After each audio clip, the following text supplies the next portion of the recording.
Greetings, ladies and gentlemen. Welcome back to the Future Podcast. We're Yeah. very happy to be back. We hope you're having a good morning, good afternoon, good evening, whenever you're watching today's episode. Today we have a random episode per usual. Yeah. Today we're just going to be splashing into some of our favorites again. We know we've gone over a lot of different categories. Today there is no category, just favorites. Just favorites. So we're going over favorite movies, favorite actors, favorite bands, and favorite songs, just to kind of dive into that. So this one will be, you'll get to kind of go in a deeper dive into our personal preference on things rather than just favorite superheroes, favorite horror movies. These are our personal top 3 favorites for every category. If you want us to go in deeper dive like a top 10, we can do that for you if you want. Yeah. These are just things you have to relay towards us. But we're very excited to do this because we haven't gone this in detail, I feel, in a while. It's been a So hot minute. why not? We always break down big categories of people. So this time it's 3, so we'll be able to go in super detail. Kind of maybe spit something out there we haven't yet about the movie or talk about something we haven't at all yet. Mm-hmm. So this will be really fun. I'm sure some of these will be callbacks from previous episodes. Oh, yeah. A few of these things will be new for me, for the fans. But I hope y'all have been enjoying the episodes recently. It is the new year. So if Happy you're New watching Year. this, it is after the new year. We hope you had a great new year. Got some new goals set up for the year. Hopefully you accomplished what you wanted in the previous year. And hopefully everything good is going to come everybody's way. Let's hope so. That's all we can hope for. Yep. But I guess we'll dive into a favorite movie. I know I've mentioned it a lot of what my favorite movie is. So if you've been paying attention to the podcast, you probably know what I'm going to say. But number 1, I have The Dark Knight. Yes. It's kind of hard for me to say any other movie considering my whole right arm is Batman Joker themed. It's covered in So it. Yeah. it's kind of hard to say that it's not my number 1. It's very close to what my number 2 is. It's very close, but The Dark Knight, I saw it at a much younger age and impacted my entire childhood. Oh, yeah. It really got me into Batman, especially the Joker. Heath Ledger did phenomenal. In my personal opinion, live action, I don't know if anyone can top what he has done. If someone does, they still won't in my heart, but It's going to be hard. That's hard. there's some people Hard that shoe to could fill. possibly do good close up to him. But live action, it's you don't get better than Heath Ledger, in my opinion. He became the character. The character ate him, and it did it in the right way. It didn't, like, Jared Leto did terrible. I will die on that Two hill. different times. So I think He it had shows, 2 opportunities and he messed up muffed the that second up. time. He got a Jeez. redo, and he didn't even do good with that. But it's just he took the character and he did something special in live action that's never been done before. Even the cast didn't see half the stuff was gonna be done. He Yeah. improvised so much of it, and he thought like the Joker, like the scene with Rachel when she first sees him and he puts the knife to her face. Yeah. Not in the script at all. Nope. He grabbed her and that's what the Joker would do. He's bringing fear into everybody else because he's a psycho. I mean, Yeah. he's a straight blade psycho. So, I mean, that's what you expect. To hear what people say about how well he did on, like, even off camera, he was still working on the character consistently Yeah. every single day. The journal of which he wrote is insane. If you ever have a free time, look at what he wrote in that journal. Man. as the Joker. He wasn't. I would say the whole time he shot that movie, he probably didn't consider himself Heath Ledger. No, he was channeling somebody else that we knew nothing about. That It's apparently he had down deep inside. And it's just like a lot of Terrifying. us got that crazy in us, and he got the excuse Oh, he to bring it unlocked out. it. He said, That's when you get that kind of role that Yeah. is so rare to get, especially looking at what the previous person who did it live action was Jack Nicholson, and what he did for the character was evolutionary, and he saw and he went, I'm getting a lifetime opportunity to do something completely opposite of what Jack Nicholson did, Yeah. but if I do it right, he probably knew the second he accepted that role, if I don't dive into this character, like, same thing with the other 2 movies I'm going to bring up. It's like when you Yeah. have the main actors diving into the role because they know it's a once in a lifetime opportunity. Because with Joker, he probably knew, okay, if it goes well, if he obviously didn't know he was gonna die. Mm-hmm. He was like, I might be able to do more. So this has to be an impression that makes the fans. It doesn't matter what, like, okay, other actors may say it's dumb, but the fans that feed into the movie, Yeah. if they can say it is perfect, it is what we want from the character, that's how you know the actor is understanding the role, which is rare nowadays more than previous superhero, especially superhero movies. Now it's harder to find those characters where Sure. the actor is actually wanting to do it rather than just for the $12 million paycheck per movie. Yeah, exactly. They Because just back want the then you were residuals. making like a lot of older movies. It's like you were given a base amount, but if it does well, you get extra. You get And it's the extra. same now, but they give you more off of the kickstart, which is tricky, especially in these bigger movies. Oh, it's way tricky. And with The Dark Knight, one of the best openings to a movie. Oh I my feel you God. can't Yeah. argue. To see that Oh, opening scene, I mean, Christopher Nolan is known for his iconic scene of showing the back of the character, but to see that mask right there and you see him yep. standing there like, who is this? It's immediately first presence on the screen is so ominous, and you're like, it just makes you intrigued of what it's going to do with the Yes. character, Yeah. what it's going to bring to the table. To see him playing mind tricks off of the start on his own crew, Yeah. they don't even know who's behind it, and he's right there with them. That was crazy when they Turning them started on picking each each other. other off, and you're just like, whoa, whoa, whoa, what's going on here? And then you don't hear him say anything. He kills the guy at the vault. Or he doesn't kill the guy at the vault. He gets the other guy shot by the banker. He's like, where'd you learn to count? And it's like, don't worry about it. Okay? Don't worry about that. But he tricked his own guy by telling him, like, yeah, he's out of bullets. Knowing damn well he wasn't. Yep. And then that's when he shoots the last one. Then he's out. And then he shoots him in the leg with the automatic pistol. And that's where we get the first iconic scene where he talks. And he has the smoke bomb in his mouth. What doesn't kill you simply makes you stranger. Which is Iconic. one of now. the things I wanted to put on my sleeve, but it's so many words, it's hard to do that. But deep in my heart, I know that it's on there somewhere. So Still trying to get him to make it a back mural, just having in big bold letters on his back. But yeah, no, that's not gonna happen. That's gonna hurt. No, he won't budge. Get it in the comments. Come no. We'll do a poll. No. on. No. But The Dark Knight, obviously, it's a great Batman film. Mm-hmm. I will say, out of all the Batman movies, that one touches me personally the best. Obviously, it's my favorite movie of all time, so obviously it touches me the best.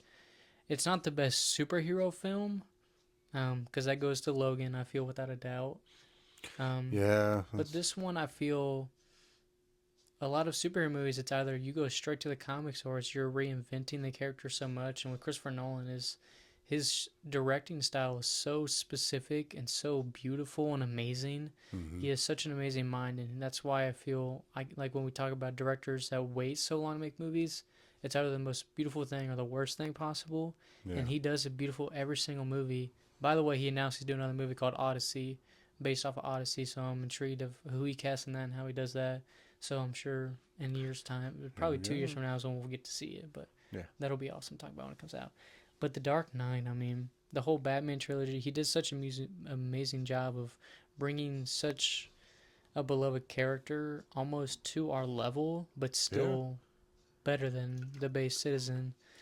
And to see him face characters like Scarecrow, Bane, Joker, almost all reinvented. Two-Face, to see that happen and look so real, and see like that eat Harvey Dent alive and cause his death because he's battling the two different personalities like that.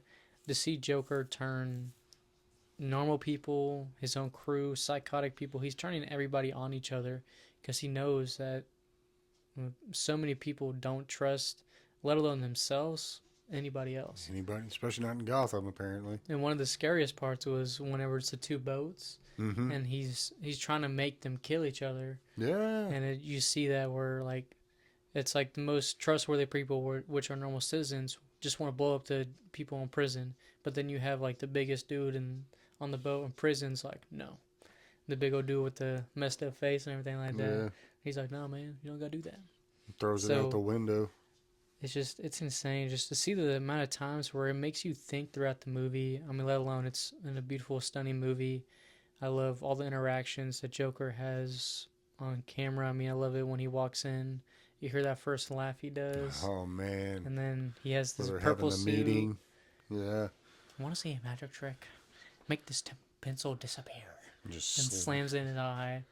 And it's just like, it shows how crazy he was to show his dominance immediately, where he has all their money, but he has all those bombs, all those grenades on him. It's like, it just shows how insane like his processes of thinking of doing stuff. Where it's just like he's horseshoes and hand grenades. That's literally his mind. Yeah. It's nothing goes behind the thought of just, oh, I'm gonna win this conversation. Yeah. And That's then it. I We'll love the worry about scene, tomorrow later. all the scenes he talks to Batman. Obviously, the iconic scene when he's finally held captive and Batman just walks out of the shadows Yeah. and then literally slams his head on the table. And then he's like, and then he makes fun of him of like, why would you do that? It fogs up the head, and then he punches him in the hand. And then that whole scene where he makes him choose between Harvey and Rachel, he's making Batman the bad guy almost in every interaction. And then he finally catches him at the end where he has him hanging upside down, and it's just the whole interaction, every single scene. And with Christopher Nolan's movies, every character plays a pivotal role. Yes. You don't see like Alfred has an insane amount of importance, which I feel really appreciate the character, because it's like before that it's like Alfred, yeah, he was the butler, but in this one it's like you see the father role Alfred took on, especially in the third one. Yeah. Whenever you see him like, or no, Both it's second the and third second one, and third really. one we really see like that emotional, where he tells Bruce like, if everybody knows that you're Batman, like the people who know you're Batman know that you're gonna die as Batman, because there's nothing else you want to do other than that, truly. And you just see him breaking down. And then the second one, obviously, his iconic line, um, most people want to see the world burn. Want to see the world burn. It's just, I mean, everybody plays such a pivotal and important role. It Yeah. really shows Batman is an amazing character, but the genre of which Gotham is so It's amazing. gritty. It's dark. It's insane, and Rains a lot, apparently. it always rains there. It's always raining in Gotham, apparently. And then you go to Metropolis, and it's all sunny and bright. It's always sunny and bright. Thanks a lot, Superman. But Dark Knight, I mean, Yeah. it will take a lot for that one to get taken off. It will always be in my top three, without a shadow of doubt. I always know it will be my top three. Yeah. But my number two, it tackles with it, but I think it's gonna be Dark Knight for a long time. I don't doubt it. I mean, it's such a good movie that it's easily in my top 10, probably, because it is, without a shadow of a doubt, easily one of the top superhero movies I'll watch every day. Like, I can never get tired of it. I don't get tired of Heath Ledger in that. I love Christian Bale as Batman. Like you said, the supporting cast is amazing and just as important as the two main characters, because the way Christopher Nolan does his job. And that's what makes a good movie. And I think it's great. It's one of the only superhero movies to be nominated for an Oscar. And it's just, he's the only villain to win an Oscar. Or a superhero villain, obviously, to win an Oscar. Yeah. Anybody else who's been nominated was for other things and stuff like that. Yeah. Well, obviously, I almost forgot the scene where he has Rachel and he throws her out the window. Batman's like, let her go. Poor choice of words. Yeah, he just tosses it her out the really window. is. And then he just laughs at It makes him. fun of that iconic, like, sometimes, like, superheroes say some cheesy stuff, and it really brings it down to, like, the gritty part of, like, what the real world would be like if there was a superhero. This isn't some cartoonish, Well, I mean, he did such a good job. He threw Michael Caine off, and he forgot his line. He was supposed to say something in that scene where he shows up and he's just staring at him. Yeah, he's just looking at him, and it's like, and Heath Ledger just kept going because he's a professional. And that's when he went to Rachel, and then the rest of the scene is iconic. Yeah. And then the whole movie's just, it's insane. If you haven't seen that, I don't know who you are. So. Yeah, if you need to rewatch it, please rewatch it. It's on HBO Max. Yeah. I'm sure it's somewhere else you can find it. Obviously, it's probably rentable on Amazon Prime, so there's no excuse you can't watch it. It's everywhere. Go buy the DVD. Yeah, DVD's if you don't good. like it, return it. Yeah, but it's just, yeah, it's a great culture shock as well, especially in 2008. Yeah. At that time frame, the last superhero movie we got was Spider-Man 3 right before. So everybody was like, wow, superhero movies are going downhill again. Yeah. Fantastic Four just bombed. X-Men wasn't doing too well. And for this movie to come out, you're like, okay, hold on now. there might be something left in these movies. Maybe. But we're hoping. I don't think there's a person out there who can say Dark Knight is a bad movie. People who haven't seen it. That's true. That's about the only people I could think of. I guess people who are blind. Well, my number one, we're gonna stick with the comic books, and we'll shift. I know we do comics a lot, but mine's more of a pulp comic, and that's The Crow, the original 1994 Crow. Great Brandon movie. Lee. You know, I saw that movie when it came out. I was lucky enough to go in the theaters because I lied to my dad who was watching me.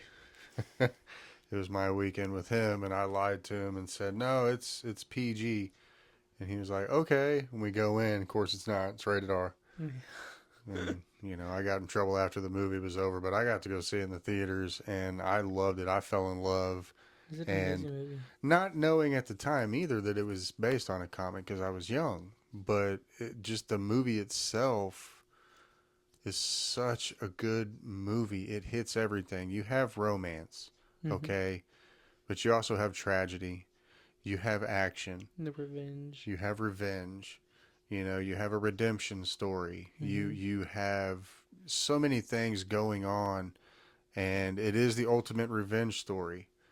And that is one of my favorite types of stories. I love redemption and revenge because to me that's, you're getting it all back. Underdog comes through, a good guy always wins type thing. And, it's kind of a classic movie cliche. You want the good guy to win. But with The Crow, the way it was so dark, so different at that time, because we were just getting grunge music. Mm-hmm. Everything was kind of coming out of the hair metal and the Saved by the Bell days, and we're kind of getting New into the genre and more everything. new genres. You've got Spawn coming out in comics, you've got The Crow, you got movies like Pulp Fiction, Quentin Tarantino's blowing up. So it's becoming a much more realistic time in America. You've Mm-hmm. got all these stupid Jerry Springer shows and everything going on. So everything's reality TV. So now all the movies are starting to get a little bit grittier, a little bit grimier, and getting mainstream attention instead of Mm-hmm. being kind of shunned. And this one did get shunned a little bit just because nobody really knew the story. Nobody really knew the Understood it. director. Nobody really knew Brandon Lee, even though he had done. I have every one of his movies, even though he died at the short age of 33, 34. I've got Laser Mission, Showdown in Little Tokyo, Rapid Fire. I was a huge Brandon Lee fan because I was a huge Bruce Lee fan. That's his son. Mm-hmm. That's Bruce Lee's son, for those who don't know. And apparently there was a family curse. Bruce Lee died when he was shortly becoming famous, and same thing happened to his son. They were pretty much the same age. Kind of creepy.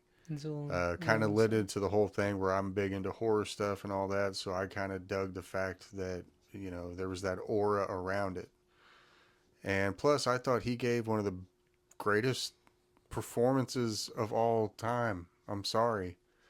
The emotions that he shows in that movie, going It's through everything insane. that he went through, having to see his fiancee, the love of his life, they're about to get married, day before their wedding day, on Halloween Eve. Mm-hmm. They get murdered A lot of bad because things. they don't want them in the building anymore by a bunch of gangsters. And you know this is where the power of love, if I can quote Huey Lewis in the News, takes over. And he's given a chance at redemption, and he's given a chance to come back. As long as he seeks revenge on those that did him and his loved ones wrong, Mm-hmm. he's given unlimited power, and he's able to do anything he wants to seek vengeance on those people, as long as that's the path that he stays on. And it was unbelievable to watch him pick apart one by one each gang member, and it got Insane. worse and worse for each guy as he encountered him. The guy that likes the knives kills him with his own knives. Takes his trench coat. Yeah, takes his trench Every coat. time he kills somebody, it's almost something iconic happens every time. Like the guy with the knives, you get one of the iconic scenes where he says, "Victims, aren't Aren't we we all?" all? Yeah, It's because you killed him, he came back, and now you're crying about being killed. yeah. It's like you can't kill people and then play the victim. No, When the ultimate, you yeah. get what you get what you sow. You You get reap what you what you sow. sow. So Then he gets Fun Boy, kills him with his own heroin, makes him overdose with his own heroin. he shoots him in the hand. Did you see that? Him laughing, and then Looks it at her goes through it. back, and Yeah, then it's insane.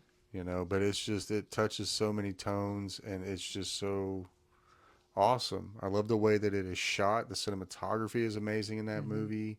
I mean, it's just, it didn't get a lot of attention, turned into a cult classic, had a bunch of terrible, terrible, terrible sequels. Yeah, Do not watch those. No. You know, and I do love the latest Crow edition that Bill Skarsgård was a part of. I know a lot of critics didn't like it. I absolutely enjoyed it I need to rewatch it. It's been a while. I want to rewatch the movie to see. because it's a reimagining. I get that. It's not going to be. I don't want them to make it exactly like the Brandon Lee one because it There's so many can't. comics. It's like you can go like same thing with all the Batman movies. It's like do Yeah, something different every time, and then that's when we'll go like that's when it's like let us know which comic you're going off of. yeah. That way we kind of like read it beforehand and kind of like redo it in our head or like refresh our memories. What I'm trying There to you say. go. Yeah, But I like parts of it. I need to rewatch it. It's been I always forget a lot of things, so I have to rewatch a lot of movies to kind of refresh my mind all the time. yeah, Unless I've seen it like The Dark Knight, I've seen it so many times I don't have to rewatch it. I just remember it. yeah. There's some of them I don't ever have But to The rewatch it. Crow, I It's all up mean, here. he showed me at a very good age. Um, that one's definitely, if it's not top five, depending on what movies I've watched and everything, it's always top 10. It'll always be in my top 10. And I It's know it's your favorite, obviously. We talk about it all the time. yeah, He gifted to me for my 18th birthday, he gifted me the original action figure. yeah. So 16 or 12-inch talking action figure. it still makes sounds to this day. Yeah. I accidentally clicked it and all I heard was victims, aren't we all? I was like, Still oh, in that's the cool. box. That's Still in the box. Still sealed. Yes, it is still sealed. I bought that about 4 years after the movie came out, and I found that one in a video store, and I was like, "Yep, I gotta have that." It's older than me, and I have it. Yep. It's pretty cool. But that movie is definitely Oh man. even my older brother Hunter. He even likes that movie. It's a good movie. It's such a grounded movie Yeah. of what could happen if you could get the revenge on the people that killed you Oh yeah. and your loved one. It's like what would you do? Oh, And just I to would do see much him worse than most people, but what yeah. he did throughout the movie to everybody, and then just the way he kills everybody. Then you have the scene where he puts the gas on the floor in the abandoned, like not warehouse, but where they put those big metal shipments, Oh yeah, and the it's the docs. crow. Yeah, it's the crow on fire. Mm-hmm. That's just iconic in itself. Yeah. It's just Well, and him Can't telling win the all the cop time. not to smoke a cigarette because it's gonna kill him, and then he takes it away and smokes it himself, and it's like, well, it's gonna kill you too. Yeah, go watch The Crow, 1994 Crow, Brandon Lee, unbelievable watch. I even have the record for the movie because it's that good. I have the album. I had it on CD anyway. The soundtrack, unbelievable soundtrack. Stone Temple Pilots plus so many more on there. I mean, it's just such a good soundtrack. I need to get the Dark Knight. I've never found a Dark Knight soundtrack record. I don't know if there is one. I've been trying to find it in person. I might have to do some digging for that. But The Yeah. Crow is so good. I was like, I need to. There's a few movies where I have the record for the movie, Oh yeah, and they're just that good. they are. The Crow is an unbelievable movie. That's my number one. I could watch that every day. I know I used to. So just keep a heads up if we ever get an actual studio for the podcast, there will be a Crow poster. The action figure, I'm sure y'all have seen in the previous episodes because it was on my dresser from my apartment. So I'm sure y'all have seen it. If you watch back from the first few episodes, you will see it. Yeah. The Crow will get. I even have a Funko Pop. I got one for Christmas from that from thing's somebody. So it's gonna have its own little honoring in the podcast. Yes. If we ever get a full studio, y'all will see how much we nerd out truly. Oh yeah, we'll just have to have episodes nerding out on stuff. It'll be awesome. But I wasn't surprised that was your top one. I mean, phenomenal movie without a doubt. It's been in my brain and in part of my life for so long that I don't know. That one kind of changed my point of view on a lot of movies. I was at such a young age that it made an impression on me. Yeah. That's kind of what The Dark Knight did for me. It's like I looked at other superhero movies. I'm like, this isn't as cool, man. This isn't as good. It's like these villains aren't as cool. So when we finally got like Ultron, I was like, okay, this is a villain, Yeah. not just a person who frowns at you and says I'm gonna beat you. It's like you're being the villain because that's what they're supposed to do. Yeah. They're supposed to scare the people. I'm gonna terrify you. I'm gonna do the worst thing possible. And sometimes that's what the villain has to do to get the point across. But for my number 2 movie, it's definitely not a shocker, especially for the people who know me, my personal life. I already know what it is. It's gonna be Elvis, where Oh. Austin Butler plays Elvis. Yeah. A lot of people say, I've heard a lot of people say there's things in this movie that are not accurate, It is obviously it's not a documentary; it's a movie off of the life of Elvis. It's very good. Yeah. There's certain scenes like the scene obviously where he fires Colonel on the stage. He didn't do that on stage. He did it up in his apartment. But obviously it's a movie, so it's made to be theatrical and dramatic. And in the moment. But that movie, man, I wasn't the It's a biggest damn Elvis good fan movie. before I watched that movie. This movie got me more into the music. I remember I was working at the movie theater, so I got to see it for free. Yeah. I had to get up early one morning to drive my mom to work or something. I had to drive her somewhere so she could go to work. And I was like, I get in movies for free. I was like, I don't work until the night. I was like, I got nothing else to do. I've heard this movie's good. I was like, I'll go watch it. When I tell you, it's very rare when I cry when I watch a movie. It's very, very rare. Growing up, I guess you could say every man in our family is a mama's boy. We take Yeah. care of our mamas. We take care of the woman in our family as much as we physically can. Yep. And to watch a movie like that, to see Elvis basically be torn apart, but to do it for those around himself and not for himself in any shape or form. Yep. He was always doing something to better those around him. It wasn't until the end till it finally got him, just because the wrong people got in there. He was fed drugs and everything like that that he didn't need. And it was just sad to see, but that movie, it just tears you apart to see such beloved. Same thing when you watch Ray, Johnny Cash, Man. Bohemian Rhapsody. It's like Yeah. you see these big people who bring so much joy to the stage, Mm-hmm. but so many leeches take away from them. They eat off of them instead of Yep. eating with each other. They eat off of you, and then once you get back down to being nothing, then they're like, "Well, what are you doing?" Yeah. It's like, "Why aren't you Come on, providing man. anymore?" It's like, "Well, you took 90% of it." Dance monkey. Pretty much, is they use them for their Yeah. amusement and for their joy until they don't have any left. And Elvis really showed, because we never really got, this was the first time we've ever gotten such a detailed, properly done, where the actor, he became Elvis. He truly did. I Like, think he's still trying to get some Elvis out of him. he's got a little bit still in him, and I Still think in all there. these different movies are helping to get it out. And he's finally Austin Butler again. You can slowly hear him getting back to normal, but Well, yeah. he had that Elvis voice on him for like a year, almost 2 years after. It'd be hard to shake that, man. You gotta talk like that guy for so long, sing like him. Because before the movie came out, it was 2 years prior where he was studying Elvis. Yeah. Like he became him. He learned how to dance like him. He learned how to do karate, because that's a lot of the ways Elvis could move like that. Is because he was in karate.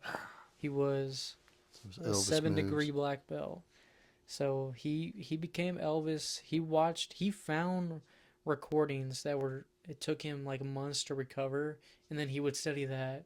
Same thing with Tom Hanks. Like they had to study these people, because you're not portraying a fictional character. No. This is a person. These are all historical evidence of time periods that happened, and like he had to study from when he first started making music all the way until the moment that he stopped breathing. Yeah. So you got to think that's a lot of time to cover, and it's just like he became him. I mean, same thing with Timothée Chalamet when he made this new movie, A Complete Unknown. He said the whole entire movie he wasn't on his phone. He became the character. This is a once in a lifetime opportunity, Yeah. Please because don't most of screw these it up. music movies are based on people who have passed away. So Most there's no of 'em. sequel. Yeah. This is a one and done. Maybe you'll get to do a spin-off, but that's not gonna happen for anybody. Yeah. It's I just wouldn't see it. so when he became Elvis, I believe he's the best that's ever done it. He will probably be the best to ever do it in my eyes. It would take a lot for someone to top what he did, and it's just that movie's, it brought a lot of emotions out of me that I didn't know I could experience through music.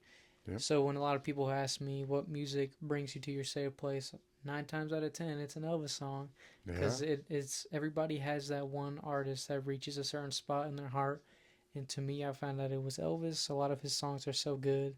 I love his oldest music right before he got big, when he was working with Sun Studios or Sun Radio, and it's just he was making music because he was good at it, but he was doing it to better those around him, so he was putting everything into it. Yeah. He has so much soul when he sang, man. So much soul. And to hear him sing some gospel music, that'll make you step Yeah. back and listen to it. Same thing with Mhm. Cash. It's when they sing what they truly love, that's when you can hear their full potential come out. Yeah. And Elvis, although Vegas was his ultimate end and everything like that, some of those songs like Suspicious Minds, Yeah. I know that's a really beloved one of those. Oh, yeah. And he reinvented songs that he already sang. Although I'm not saying he's the original singer, I'm aware of that. But what you have to Yeah. realize is he could barely read and write because of where he grew up and how he grew up and just how low class he was. He wasn't the one to go around writing songs, so that's where you have to realize Yeah. he was a singer, but he wasn't a songwriter. So Right. that's where people need to realize before you judge somebody. Not everybody has the talent to write.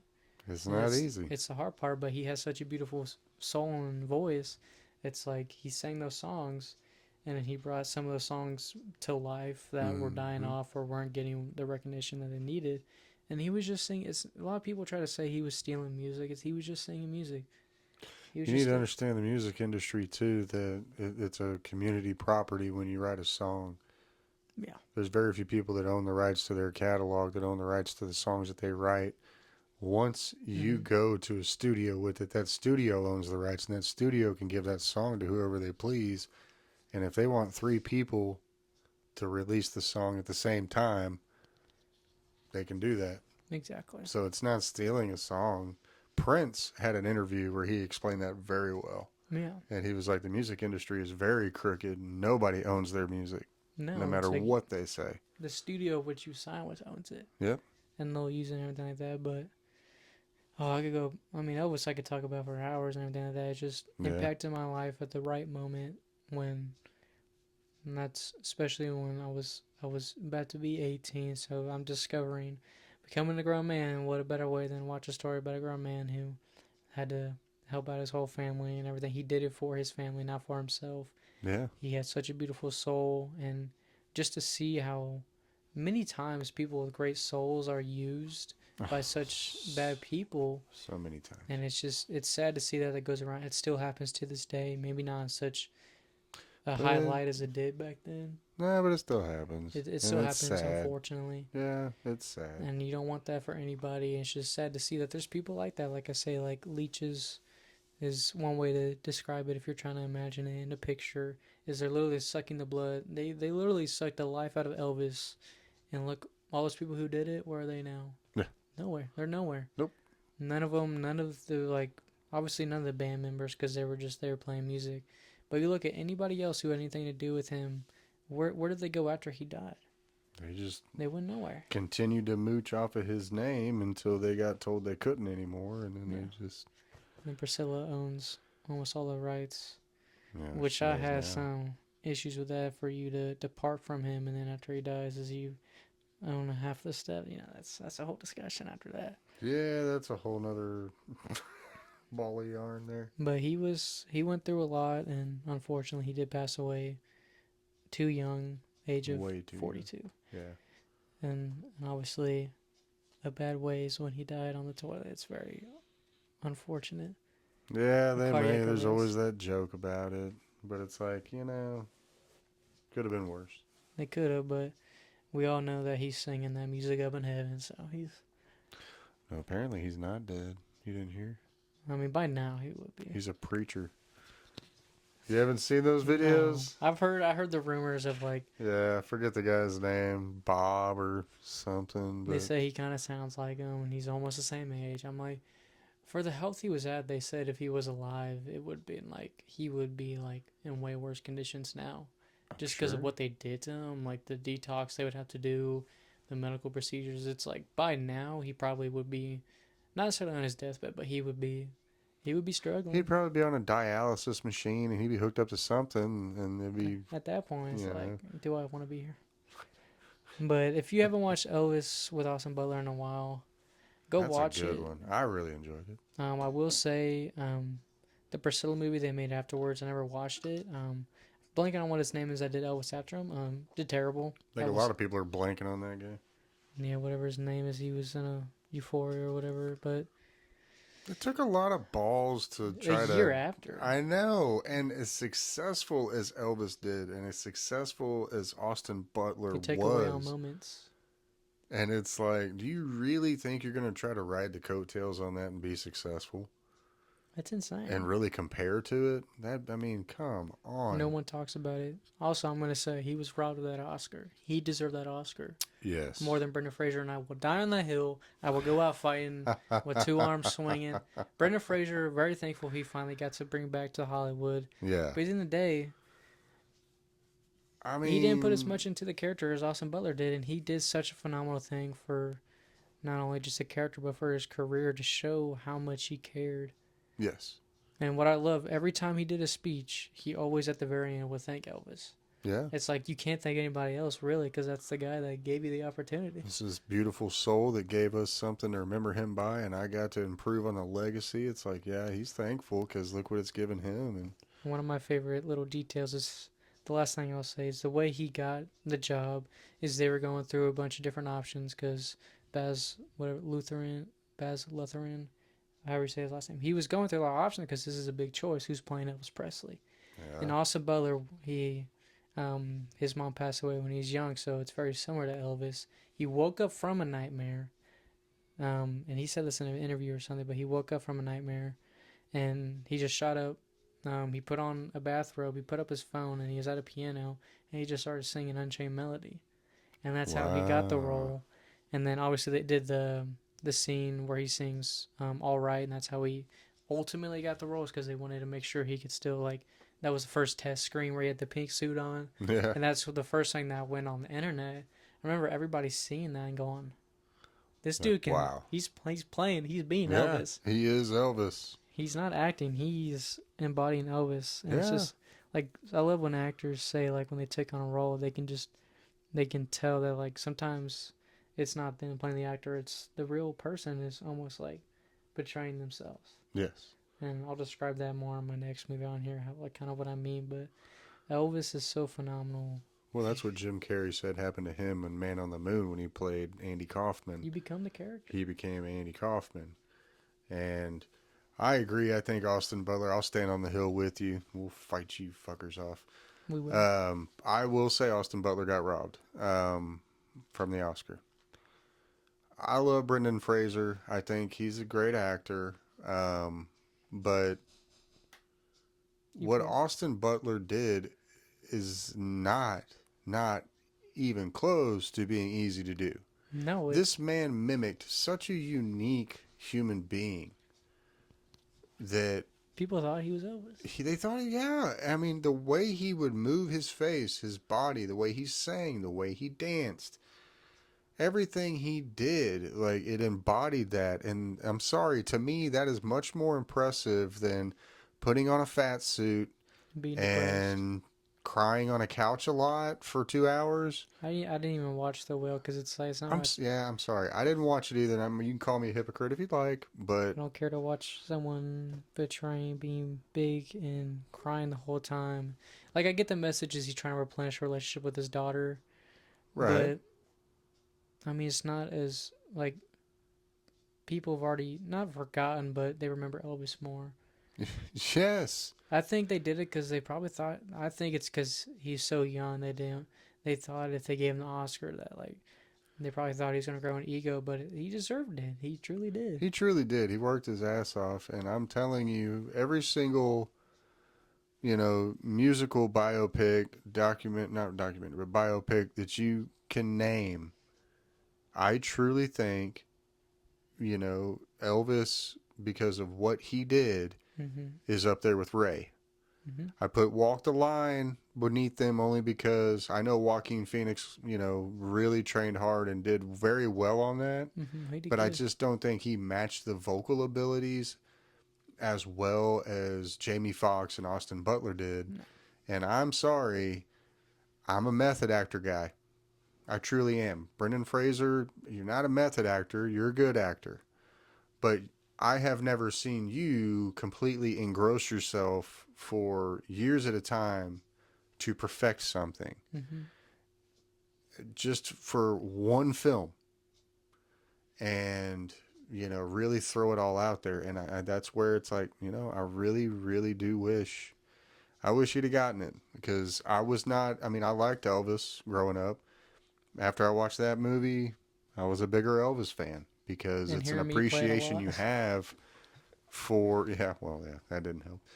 The appreciation, you start to have it a little bit more for the music and for the actor himself in the movie and for the story of Elvis the human being, and it's just He went through a lot of struggles. It a really damn opens good your movie. eyes. He was just a boy from Memphis. That's And it. he grew up very humble life, and it really shows when you grow up from nothing and you're given everything. It's like he didn't know what to do. Yeah. He was like, okay, I have all this money. I'll give it back to everybody in my family. Yeah. And sometimes that's where you find out who really is good and bad family. Yeah. Because unfortunately, you will see that a lot of times. It's the closest people can be some of the worst. They can. But that's where you really test it. And I just think it's crazy to see how much he gave to others before he even thought about giving to himself. Yeah. Yeah. So good people But do. that's enough of my Elvis spiel. I could go on up for hours. So Well, we'll go from a boy from Memphis to a boy from Marseille, France. My second favorite movie of all time, Count of Monte Cristo. oh, such a good movie. Okay. It's a great novel. I don't know if anybody's read the novel. Read the novel. Didn't watch the movie because they did a fantastic job following the book. Young Henry Cavill. Got a young Henry Cavill, but with Jim Caviezel as Edmond Dantes. You know, he plays the lead, someone who is just a simple sailor. Okay, he's just trying to earn a living. He's poor, but he wants to marry the love of his life and just live a good life, working every day. Isn't that what we all want? But he's got that jealous rich friend, Guy Pearce. You know, that dude. He can play a good asshole. He really can. He can play a good schmuck. Some people can. I don't know how. But I don't know if it's because he's British. I don't know. It just comes natural to him.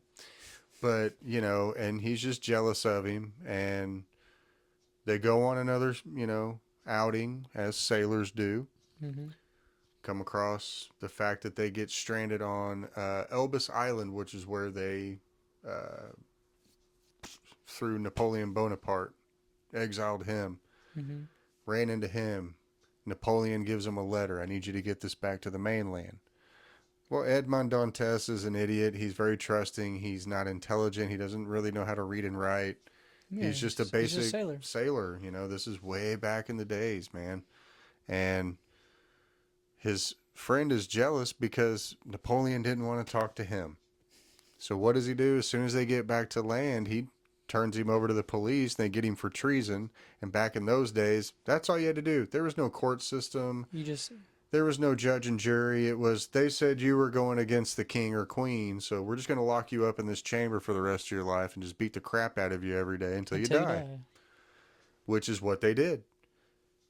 But he was lucky enough to be locked up next to an old, smart scientist, professor, army general. Mm-hmm. This old man knew everything, but he'd kind of gotten locked up for the same reasons, trying to keep secrets. Because that's all people did back in those days. You locked up your secrets in dungeons, you buried your treasure deep, you know, and you just made sure nobody could find it. Cover your ass, pretty much. He found it. It's one of the best revenge stories you're ever going to hear in your life. Oh, it's so amazing. It's one of the best shot movies. Jim Caviezel plays the character so well. You do see him transform. Any movie does. From Edmond Dantes to the Count of Monte Cristo. You see him transform from a piddly little sailor, poor sailor boy from France, into a worldly, well-read, intelligent human being with the world's most wealthy, you know, just he had everything. And just to see him go back and say that all he wants is revenge on the one that cost him his life. Mm-hmm. And that's his only goal. He had all the money in the world, but all he wanted to do was create havoc and chaos for the ones that turned their backs on him. It's revenge. And it's just, I remember seeing that in the theaters when it came out when I was in high school. No, it was right after I got out of high school. Yeah, right after I got out of high school. So I wasn't that old. Remember when we watched the movie for the first time? And it's just for the younger audience. It is a slower movie than per se Elvis or The Dark Knight. But the detail, because it's based off a book, those are the most detailed movies most of the time. Just the depth that goes in, like you said, the ultimate revenge story. The lead, he's so good in every single movie he does. Yeah, he's in my number 3 movie, which we'll talk about. But he takes on that role and he really dives into it to make you feel immersed. Yeah, He make you have that bond within a movie. And it's just amazing. Obviously, Henry Cavill is young. This is like before Immortals. He's like 15, I think, in this movie. This is before Immortals, right before he gets the role in Immortals. But even at his age, miraculous job in that movie. I mean, I thought he did phenomenal in it. And then just to see like the ending, I don't really want to talk about the ending because like you want, I feel like that's one of the movies where you need to watch it. Yeah, I'm not going to give everything away. I know there's a lot of people that probably read the book and seen the movie, but Just watch it. It's so good. it is so good. I just That's one of Lu- the ones where it used to be in my top 10. I started watching a lot more movies, but it's still one of mine where anytime it comes on, it's one of those movies it's like you want to sit down and watch it. Well, I just love whenever the pirates find him. See, I'm just gonna leave little things in there, like a word like pirate, and you're gonna go, "Ooh, I gotta see." Pirates find him washed up shore, and we're gonna name you Zatara. It's like, oh, that sounds fierce. And he goes, it means driftwood. Oh, Oh, thank you. thanks Yeah, for the backhand compliment right there. but no, unbelievable movie. It will pull at a lot of emotions watching it. Hmm. Um, but there again, great read, great watch. Count of Monte Cristo came out in '02. So it's been out for a while. I don't think we're spoiling much with that one. That's So been out for almost yeah. 23 now. Not So anymore 22, 23, or yep. it's 2025. It's insane to say it Yeah, loud. Happy New Year again. Yes, So yeah, but County Monte Cristo. That's my number two. I won't carry it on too much because there again, I don't want to give too much away on a movie like that because it does have suspense and mystery and this and that. So I don't want to give too much away on that one. Oops. alrighty. Well, if you're ready, I'll go into my third one. Mm-hmm. Um, Same lead. He plays a very, very pivotal role in this next movie. This one just recently in the last month gained the third spot. I've seen it. First movie I ever watched not in English. No English throughout the whole movie. Um, Completely just an amazing movie. It's The Passion of the Christ. If you don't know what the movie is about, it is about Jesus Christ. It Um, should be pretty I mean, yeah. self-explanatory, I but mean, for some of those, the can't read between the lines. We'll let you know. so it's about Jesus Christ and the crucifixion of not crucifixion, the crucifixion There you of go. him and everything. The Mm. whole part where it's near the end of most of the new gospels and everything like that, and it really just goes in detail.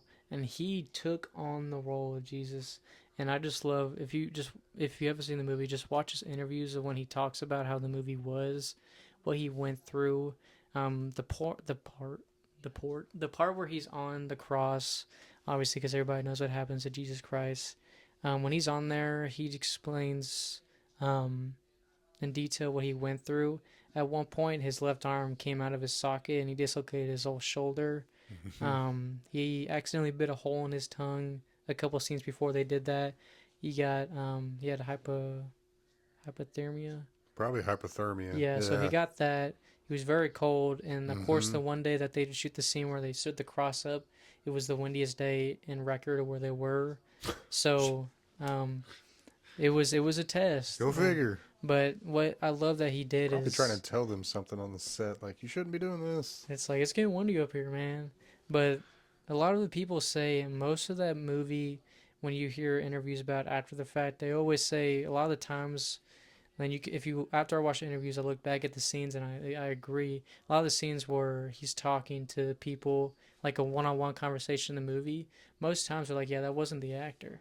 It felt like I was talking to Jesus Christ, and it's just the most amazing thing because this Yeah. movie I heard it was great, and I was like, it's not in English, it's in Hebrew and Latin, and he learned Hebrew and Latin for the movie, Yeah. and it's just like that shows you like he knew that this was the way he was gonna betray Lord and Savior. So he knew if you're gonna do this, this is the one time where you really take care of the role. Really need to make You sure you can't do mess this this one right. up. You gotta make sure you go as true to the word because that's the Yeah. most true you can get to it. And the one scene where he's already been beaten, and he's carrying his cross. He's carrying it out of the city up to the hill, and his mother Mary. He falls and he talks to her. That's when he bites his tongue, and like that blood. That if you watch the movie, the blood that falls out of his mouth is not fake.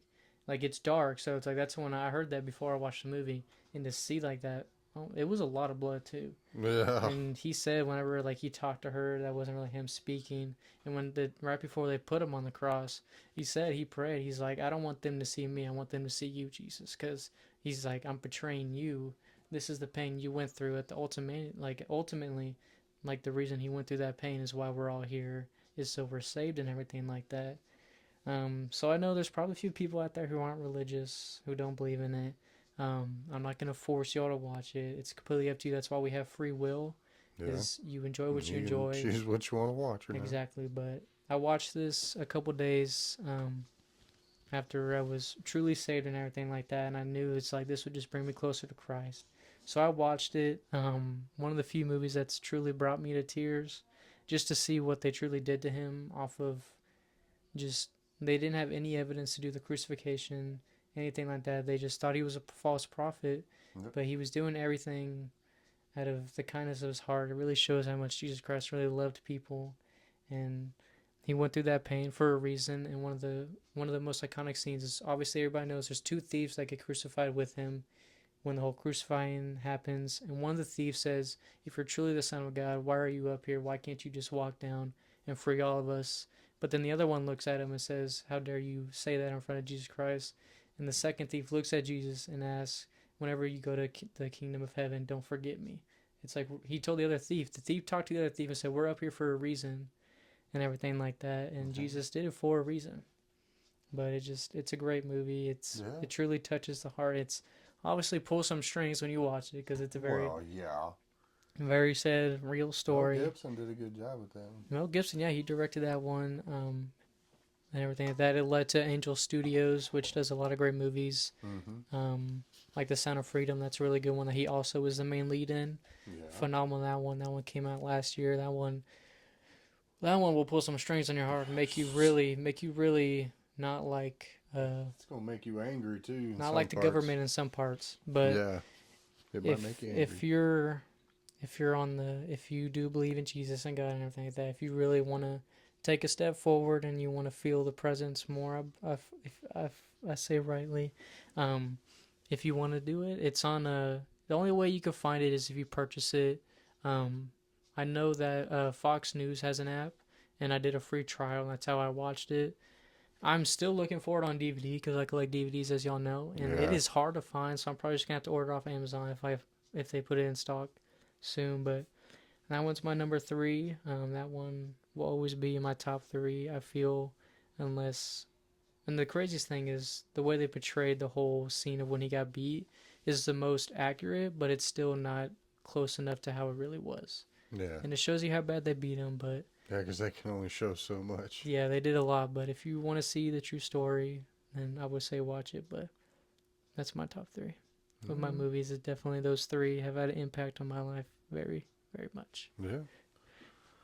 Well, I actually have four, but I'm only gonna do three because the fourth one is it's just one of my faves. It didn't really have as big of an impact as the other three. So my number three, Jaws. I mean, yeah, I'm sorry, man. You know, it came out in '75, a few years before I was born, but it is literally one of the first movies I remember watching. There again, I had a way of getting to watch things I wasn't supposed to. I've got parents and passed away grandparents that could attest to that. That you know, I used to sneak in and watch my grandpa watching Alfred Hitchcock. You know, I was a terrible child when it came to those things because I enjoyed it, and you know it was fun to me. My brain kind of understood those stories at a young age, and enjoyed them. Not and they didn't scare me. Like I actually enjoyed it, yeah. and It's a great movie too. you know I mean Jaws, and what's great about Jaws, they're still trying to make a better shark movie. And they can't. And you can't. We have better technology, and it can't do it. I am down to the opinion that Steven Spielberg is the only person that will be able to remake his own movie. At this point, yeah. I truly believe that's the only way it's going to happen. I mean, there's been so many movies, so many shark movies. And I'm not talking about Sharknado. Shut your mouths in the comment about Sharknado. No Sharknado. Terrible. But I'm talking about all the ones that took a leap. Deep Blue Sea's the closest. That one's not too bad, but I mean, it's not But Jaws. there's still close. A couple of scenes where that shark looks so CGI. Like when it eats Sam Jackson. That's the one scene where it's like, okay, I mean, first of all, it came through a porthole barely bigger than itself and knew exactly where he was and didn't hit anything else and went exactly back. Little things like that. yeah, That's why you're not Steven Spielberg, because even he was like, you don't do that. But I mean, Roy Scheider, uh, Richard Dreyfuss, and Robert Shaw. Okay, I think it's hilarious. They're all R's. First of all, I don't know if anybody's ever put that together in movie history here. The three leads in Jaws all have the same first name starting with R. Richard Dreyfuss, Robert Shaw, Roy Scheider. mm-hmm. Love that. But I love what they brought to the movie. Three insane lead characters, three total polar opposites, And but they're stuck. had to have each other to make it work. You got the crazy dude who drives a boat. You got the scientist, and then you just got the sheriff who's trying to get everybody off the beach. Got poor Brody. Poor Sheriff Brody. He got stuck in everything in those Jaws movies. But, Poor guy. with the first one, it was so iconic. It was so ahead of its time. Now it's a cult classic. Will always be. And I mean, yes, you could say the other three weren't that great. I don't care. I still watch those two. But Jaws, for me, it changed my life. Introduced me to Steven Spielberg. Made me fall in love with everything he pretty much did. He's awesome. But it made me really want to watch some of those more slower burn movies because, you get a couple of scares with the shark fin and this and that, but you don't really get it until the end. Yeah. You don't really get a full idea of the shark until like the last half hour when he swims right past the boat, and that's when he's like, oh, wow. That's a big fish. Yeah. And then, of course, when Roy Scheider pops up, you're going to need a bigger boat. It's just Jaws. It's iconic. I love it. For Christmas, got me a new Jaws memorabilia. I've got me a new Jaws Funko Pop scene. And it matches a replica that I have from the scene where Quint is being eaten by, his name is Bruce, by the way, Jaws. And he found me a Funko Pop of the exact same scene. So that was pretty cool. That was pretty iconic. There was only like 2 left, and I was like, I got it. I've got like 3 or 4 Jaws shirts. I've got a Hawaiian print Jaws shirt, all the movies, got a poster, got a book. Jaws is awesome. It changed the way people could look at horror movies. It took a simple fear, something so simple as just swimming in the ocean. It makes you think like, okay, maybe I shouldn't swim that deep. Because everybody knew of sharks, but nobody ever thought there's a rogue shark that's just really, really hungry for bathing suit people. And let's, just relentless at this one little town, poor little Amityville. But they're primal beasts, so they're not thinking about your feelings. They're hungry. Yeah. And you got to realize that. So it struck that reminder of like something so simple. Oh, man. Just nature. Yeah. And I love it. Steven Spielberg, my hat's off to you. You create classics left and right. But Jaws, I know I've annoyed a lot of people. I'll watch that every day and I have no problem with it. I'll fall asleep to it. One of the things we still haven't done is they obviously do it at Lake Travis where they do the Jaws on the water. Yeah. I've always wanted to do that. I think they've slowed down since COVID, unfortunately. So I don't know if they still do it. I remember as a kid we talked about it, but it was always like, that's one of the things that always sold out. It was so hard to get tickets for that. It would have made it scarier to do it during COVID because this is what you could have done. Do the 6-foot distance with poles in between each tube. So you're far from everybody. Now you're scared as shit because you're out here like, oh, man. Hey. Can you like scoot a little? Something nibbled. Something nibbled. Just a little fish. Yeah. No, they could have capitalized, but that's one of the things I've always thought about doing just because it's funny. It's like you're watching the plot of the movie while you're basically living in the movie. So but obviously it's on the lake, so you're not going to have Bruce eating you. My name is Bruce. Well, that's it. That's my top 3. I mean, it's hard for me. I can juggle those. Crow's always going to be up there. Count of Monte Cristo is always going to be up there.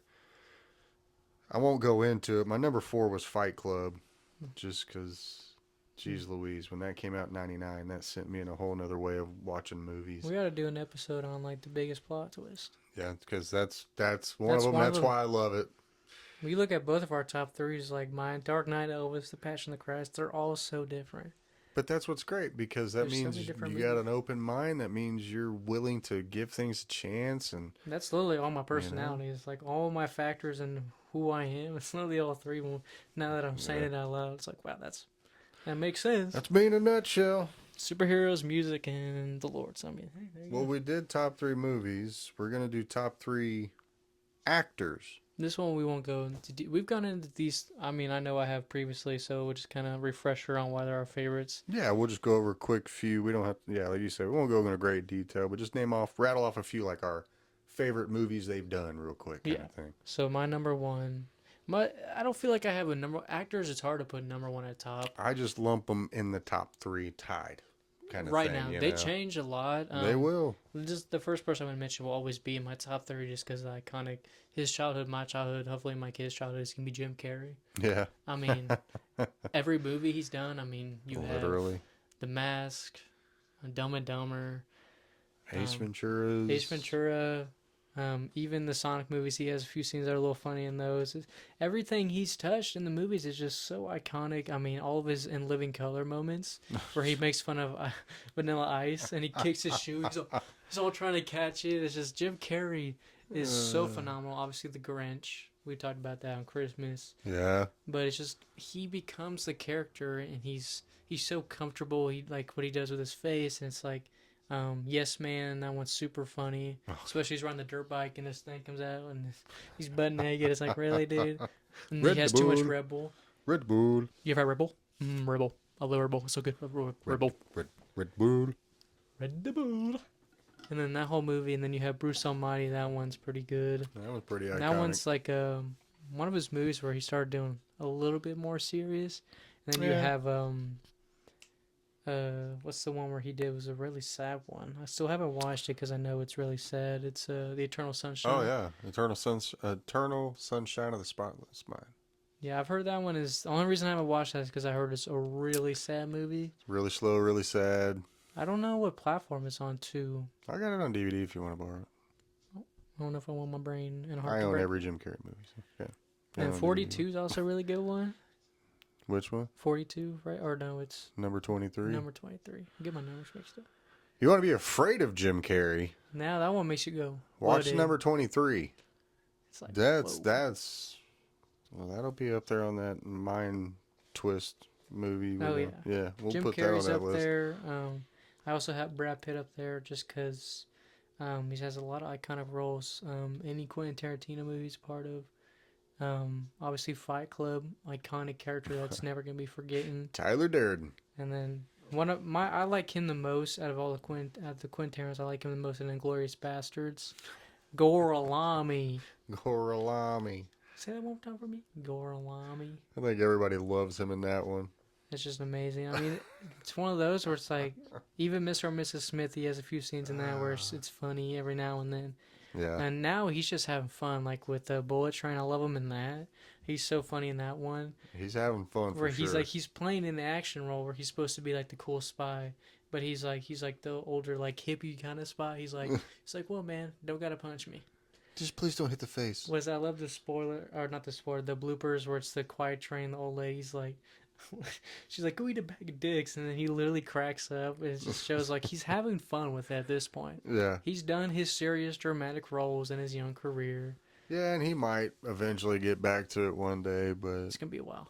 But apparently he's one of those. He tries to keep it open because he's trying to have fun with it. He wants to be able to pick and choose. You got to do it at that point. It's like you made a name for yourself. You're Brad fucking Pitt. I mean, Yeah, well, yeah, no. you made a name for yourself, so enjoy it. But Yeah. I mean, that one, he's just done a lot of iconic roles that I've enjoyed throughout my childhood.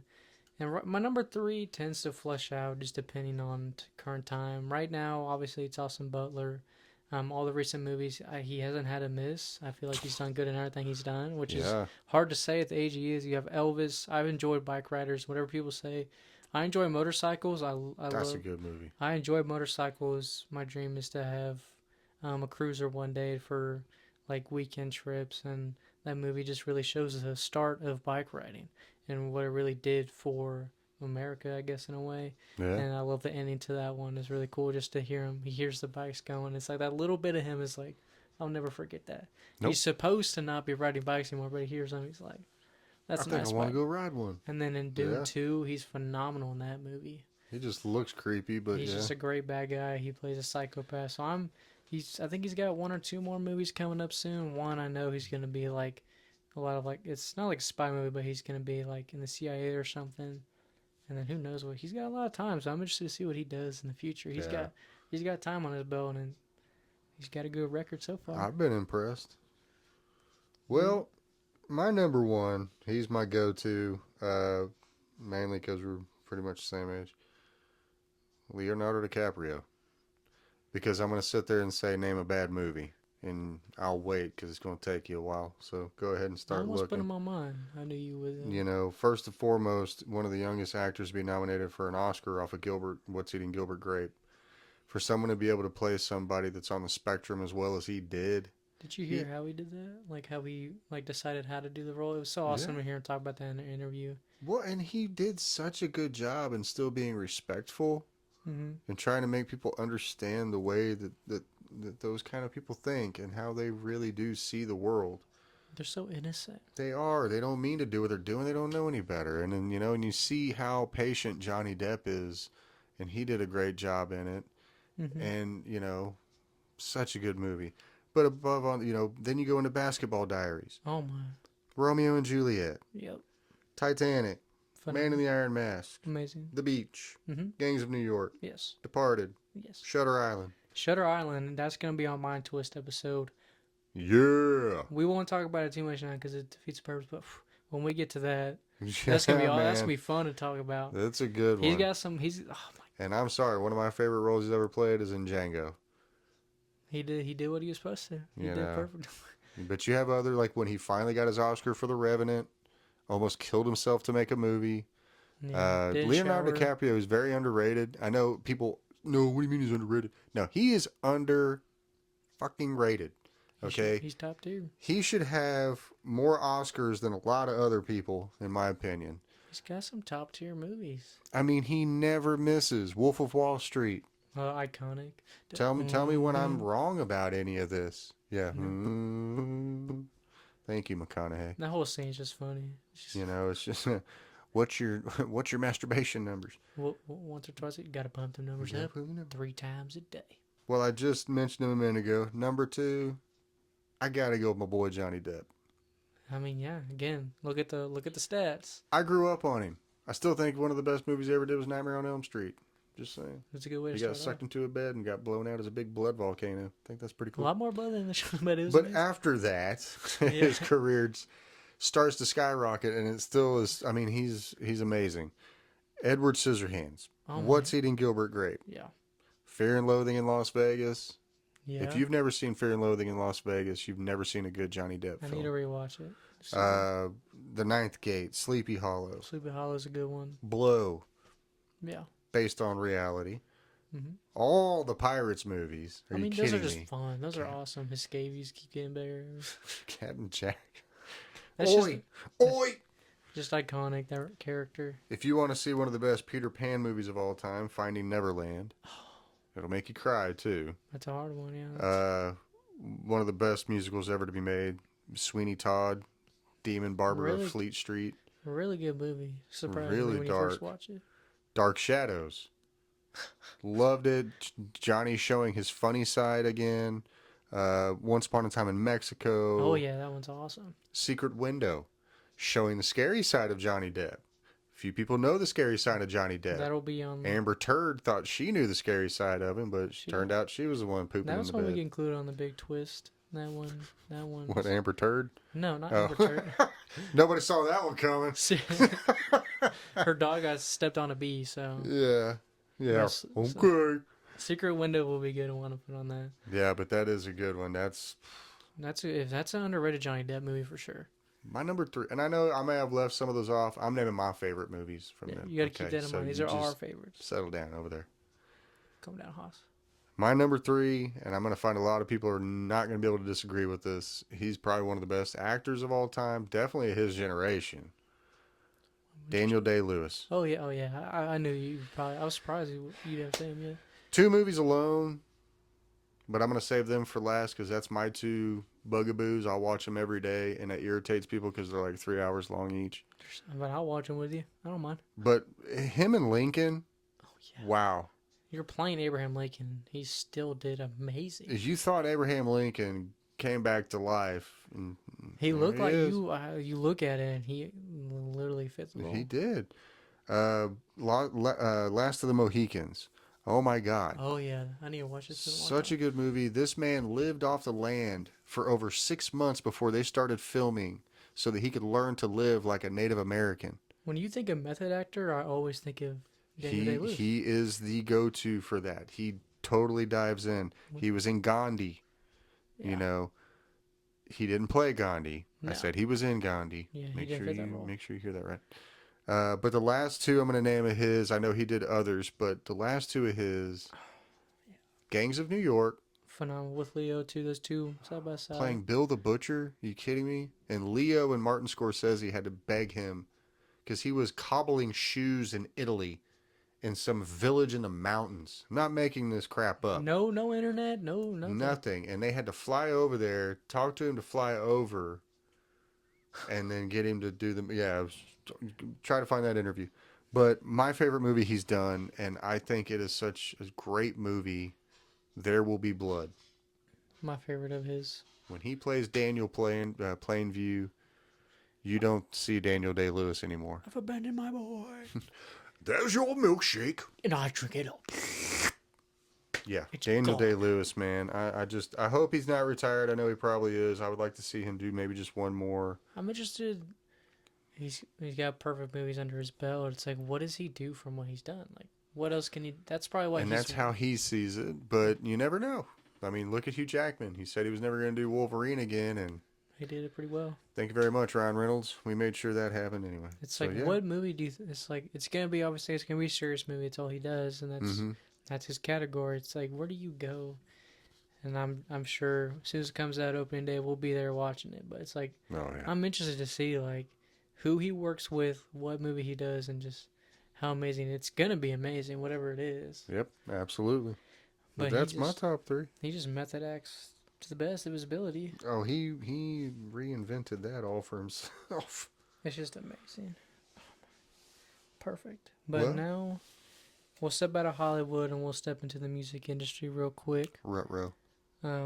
Both of us, if you watch the podcast, we're very big into music. There's not a day in my life where I've ever not listened to music. It's impossible for my bones and my soul to go on without music. Very weird. It's weird. So these 3 bands, you will get a taste. Obviously, I listen to a lot of solo artists. In my eyes, a band I consider with a full set of instruments. Like, obviously, I listen to a lot of Johnny Cash, Elvis, Frank Sinatra, and country artists. I consider country artists, it's hard to consider it a band. Obviously, Zach Brown Band, they're not on here. But when I think of band, I did 3 full bands. So we'll get into, like, solo artists one day. We could do that. But Yeah. when I think of top 3 bands that have really touched me in ways, that's not weird, touched my soul in good ways with music, You say Michael Jackson, there's going to be a problem. that might be a problem. The first one that I thought of, it's very crucial, especially in our bondage about music, because he got me into music, obviously being my dad and everything like that. The first one that I thought of was the Beatles. Yeah. Abbey Road is just, It's a great you talk album. about to do so much in such a short amount of time and be iconic to this day, and they will never not be iconic. I know for a fact if I ever have great grandchildren, they will know the Beatles, and I hope it's because of me, Yeah. and that they know that, okay, at least one person in the family still carries that torch, and it will be me until the day that I die. Carry it proudly. But the Beatles is just, I love all their music. Abbey Road, I remember when I got that record for Christmas, Yeah. immediately put it on the record player and I was playing it. Oh my gosh, it's just, their music is so beautiful. 4 little English boys just playing music, Yep. and they really brought the rock music to another level. They Because right did. before them, you had all the Elvis, you had all the, it's just like when people thought of music outside of like country music, you had like the only way I can think of it was like the Goody Good Tissue music, where it's You like you had sing their about. version of pop music, Yeah, you basically. had Elvis sing about Return to Sender, was just about him sending mail to a girl. She kept sending it back, so it's like they really elevated it. It's like, well, we're gonna sing at a different type of level, and the Beatles they did that. They brought a new idea to it, which Yeah. innovated what music is now with like the Rolling Stones. All I don't care for them. A lot of Yeah, things I'm that not come gonna argue from it. with I mean, you that. can tell like bands like Weezer. It's like some of the way they play the music. It's like you definitely listen to the Beatles. You do it in your own style, like type of Yep. thing. The Beatles. I mean, that's one of the ones where it's like they haven't made a movie about it. It's like I don't know if I want a movie about the Beatles. Well, the Beatles have made a few movies, but you need to take some things to understand those movies. Yeah, they were some strange fellas, but they make good music. Well, and I think a lot of that is because of the whole rights to, I think it's because Paul's properties still and alive. stuff, And, well, Paul and Ringo are still alive, but even before that, it's, Do we need to have it? everybody's going to want their piece of the pie. And all four of them, even if they were all still alive, would probably still never agree to the rights being split up and this and that. So No, there's always that issue with copyright infringement and stuff. And, exactly. you know, Unfortunately. they've hinted at them in several movies, little innuendos or a slight imaginings, or they'll do a movie set to their music, right? But it's not about the Beatles per Like they did se. that movie called Yesterday, where the guy Yeah. knew all the music, and then he got hit by a train or whatever on his bike, and he woke up, and apparently everybody forgot about the Beatles but him. Yeah. It was. I watched it because I obviously love the Beatles, but it was so weird. It's like just make a Beatles movie at that point, Yeah, that was kind of a stretch. because he just basically stole the music from him, and he took all the credit. yeah, just saying it's okay to be a music pirate at that point. It's But like, the it's not. Beatles, I just love their music. I mean, obviously Yellow Submarine is a big one I remember from my childhood. Yeah. My favorite all-time Beatles song is "Come Together." I will always make that my favorite. Hell "Yesterday" yeah. is my number two. I love "Hey Jude" as well. A lot of there's, I mean, "Hey Jude" and "Yesterday." I love Yesterday Beach. I'll sing. It's one of the ones that comes on in the car, and I'll be jamming to that one.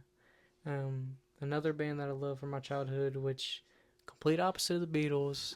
I consider both of these a lot similar just because it has a main lead. Audio Slave and Soundgarden. I Yeah. put them together just because, I mean, it's the same lead, Yeah. and it's his voice is so beautiful. You can also count Temple of the Dogs, and it's just Yeah. himself. So he basically was part of four different things. Yeah. But it's just his voice was so beautiful. Unfortunately, he's taken away from us at a young age. What just imagine? It's just hard to imagine what else he could have done if he wasn't taken away. It's just Mm-hmm. he has such a beautiful voice. He impacted grunge music and rock music as well as other grunge artists like Pearl Jam and everything like that. But when it comes Yeah. to the grunge music and all, just his voice is what comes to my mind is number one. It was hard between him and like Pearl Jam and Stone Temple Pilots. It's hard between those, but I feel what he did in such a short amount of time, all the different branches he touched. Yeah. Like when he sings, my all-time favorite version of "Patience" is his version. Yeah. Sorry, Axl Rose. Chris Cornell kind of got you on that. He kind of beat you with his beautiful voice, but He did though. I mean, he did a beautiful rendition of that song right before he passed, and yeah, man. if you take, so we have four different categories. If you're taking Homer from every category, I say Soundgarden is the one piece of the bands that I want you to go listen to. Just go listen to Audio Slave, Soundgarden, Chris Cornell, and then Temple of the Dogs. Mm-hmm. Temple of the Dogs is awesome because you have him and the singer from Pearl Jam. Blank on his name right now.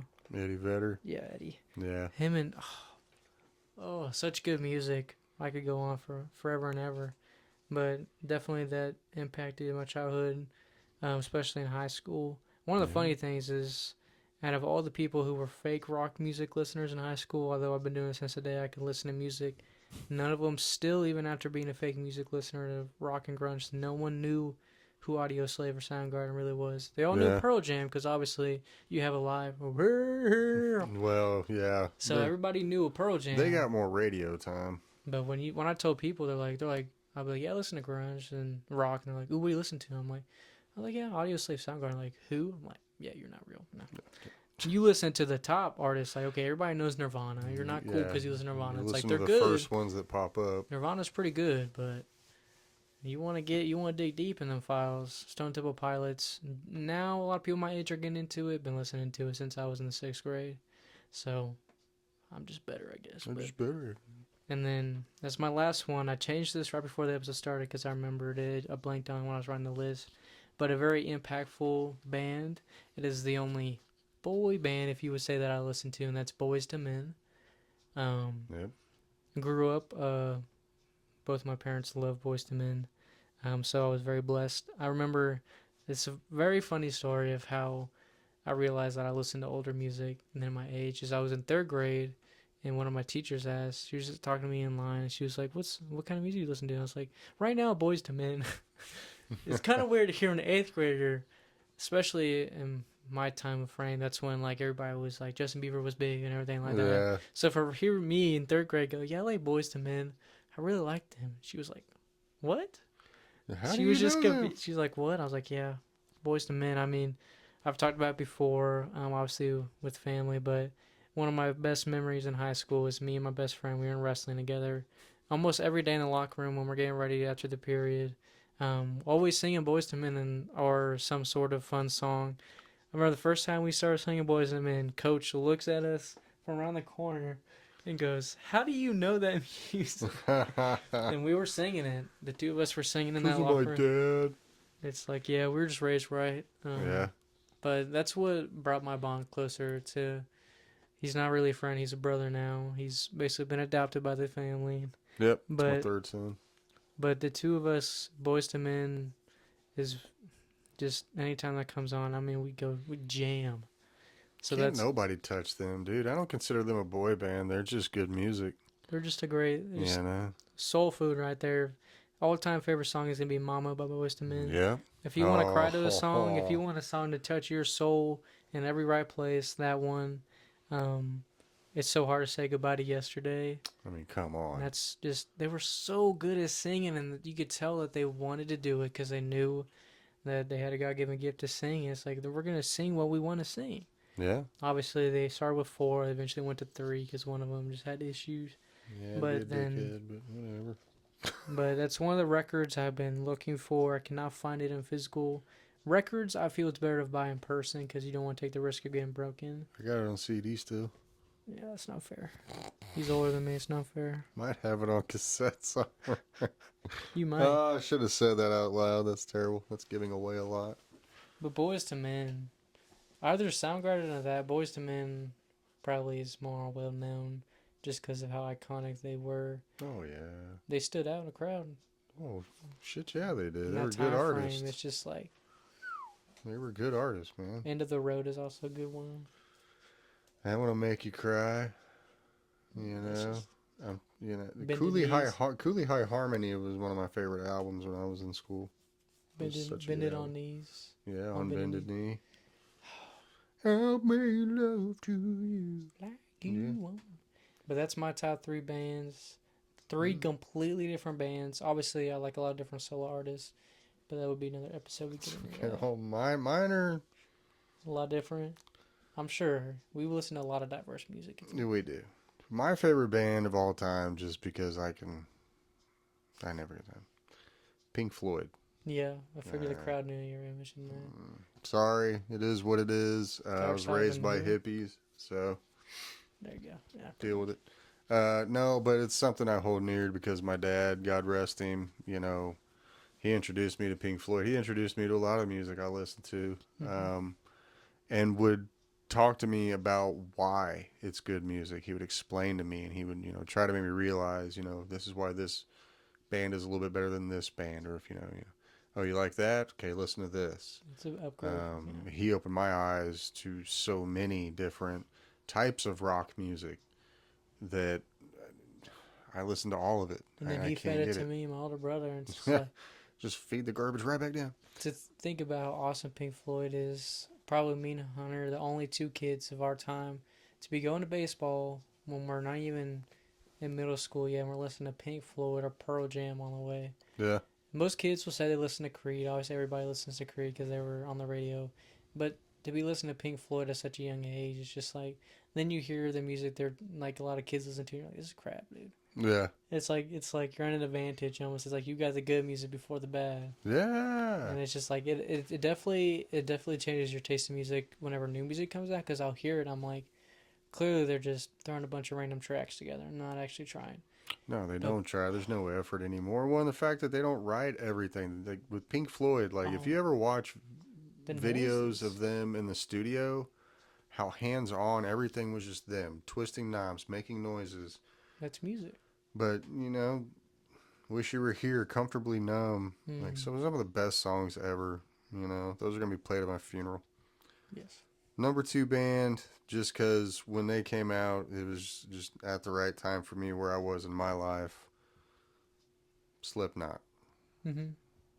Change the game. Corey Taylor's a genius, and he drug along some eight other crazy geniuses with him.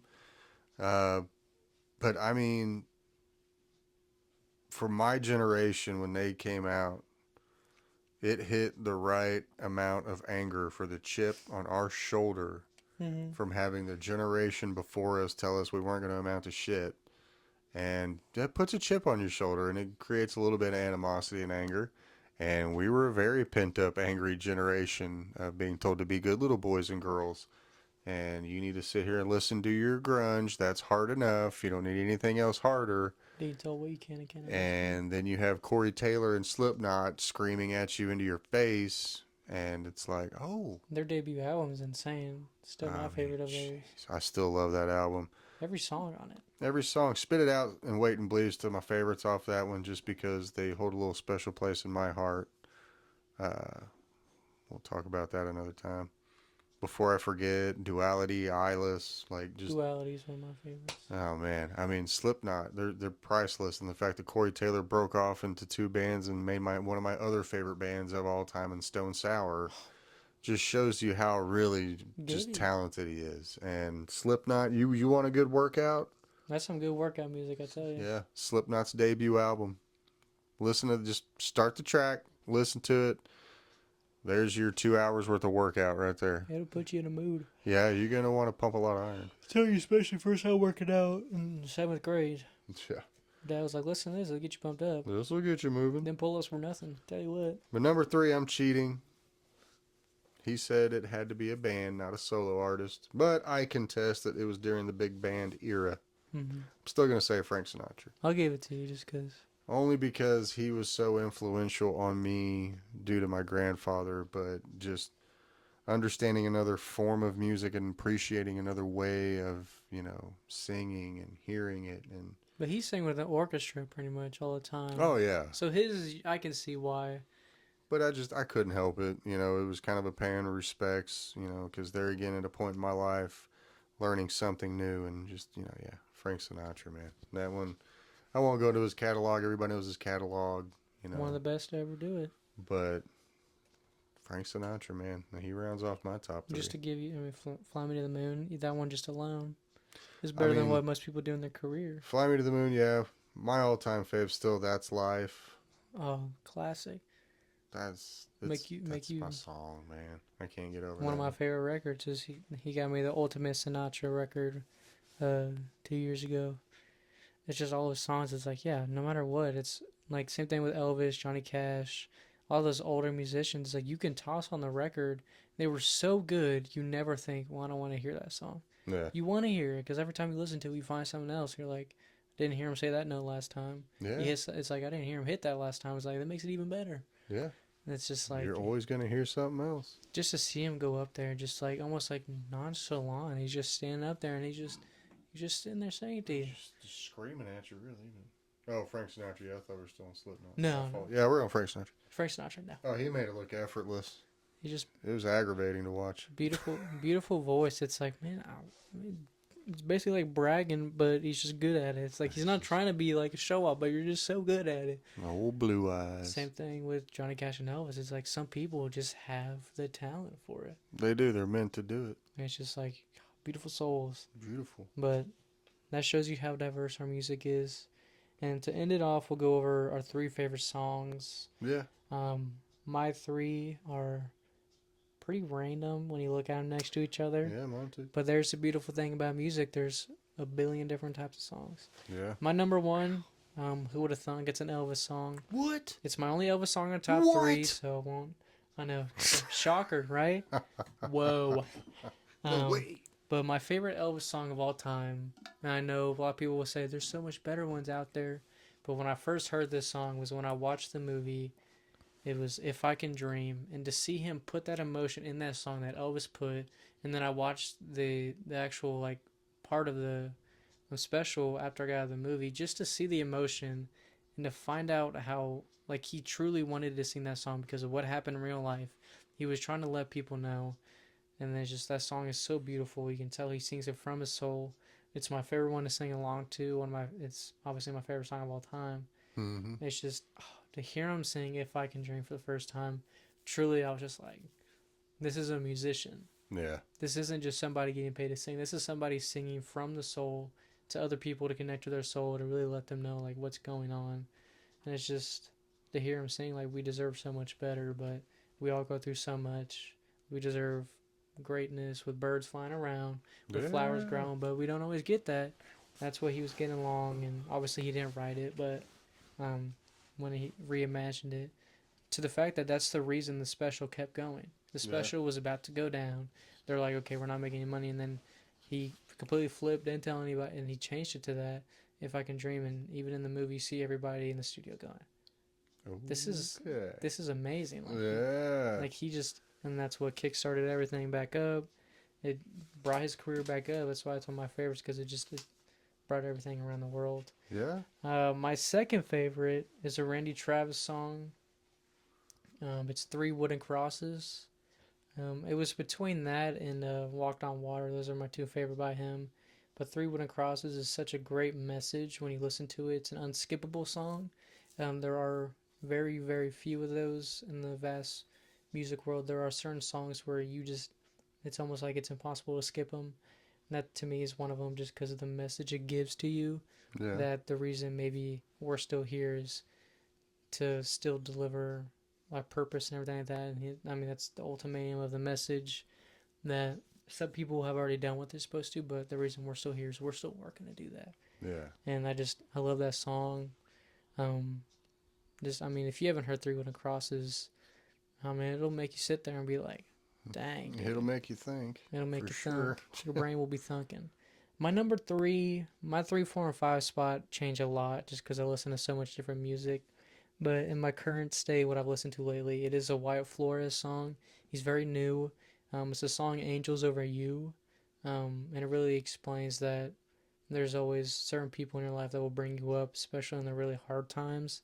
That even if that person is not with you, right in front of you in flesh and blood, there are still those angels that protect you. I think about that every day. There are certain women in my life, certain men that aren't here with me on earth, but I know that they're an angel and they're watching over me. Like my great grandmother, I know that she is an angel in my life. One of the reasons I still play solitaire to this day. So I'm a solitaire nerd. I have it on my PC and I play a lot whenever I get tired of playing video games. I'm like, I'm gonna play some solitaire and listen to some music. But go. Angels Over You it's really good because it says like sometimes we go through some rough patches, but you just gotta get through the tunnel. Just gotta get through the rough time and you'll have those protectors over you. Yeah. But those 3 songs, I feel the first 2 a lot of people know about. The third one, this was his first real album and he has a real fan base. So a lot of people know of it. But Angels Over You, that whole album is really good. I think every song is good on that album. That one just stood out to me and connected to me. Well, that's what songs do, and that's why, everybody's got their own favorite song because everything connects differently. I remember the first time I heard it, got goosebumps up my legs. I was like, dang, dude. See? That's usually how it gets people. Most times they hear something and they're like, ooh. So, my first one, gotta be Pink Floyd's Wish You Were Here. Yeah. Undeniable. I've made it very clear that will be played at my funeral. To me, it's a great song when you listen to it and you listen to the words. It's, telling you a sad story about how somebody, wishes they were there. I mean, without saying what the title is, "Wish You Were Here." I mean, yeah. But I love that song. It's Reminds me beautiful. of my dad as well. You know, that's one of our favorites we had together. Exactly. Um, but second favorite is going to be Randy Travis's "He Walked on Water." I figured you would probably have that one just because I know. Well, because that one, it's just so special to me because of my grandfather, who was like a father to me, and you know, it kind of tells the story perfectly of our relationship, and so it just fits so perfect. It's a beautiful song. It'll make you cry. Yeah, it'll make you cry. And then I'm gonna throw out a rando, and I want people to do some homework.